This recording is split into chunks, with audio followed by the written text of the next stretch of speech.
Корисниците на Твитер се секогаш оние кои први ги објавуваат информациите на социјалните мрежи. По грозоморните настани на еден од најпрометните аеродроми во светот, Твитер заедницата се огласи со хаштагот Истанбул и Pray for Turkey. Некои од нив објавија фотографии од местото на настанот, меѓу кои беше и најпотресната слика на социјалните мрежи, каде се гледа како човек носи тешко рането дете во рацете, неколку моменти по експлозијата. Поголемиот дел од Твитер заедницата ги осуди нападите, истакнувајќи дека не станува збор за религија, туку за психички проблеми на поединци. Видеозаписите од аеродромот ги покажаа хаосот, ужасот и паничната трка за живот, крв и делови на тела насекаде.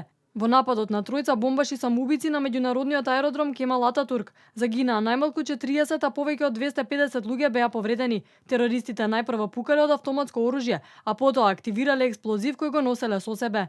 Сличен напад се случи во Брисел во март, кога милитанти на Исламската држава се разнесоа на аеродром и метро во градот, при што загинаа 30 лица, а повеќе од 300 беа повредени.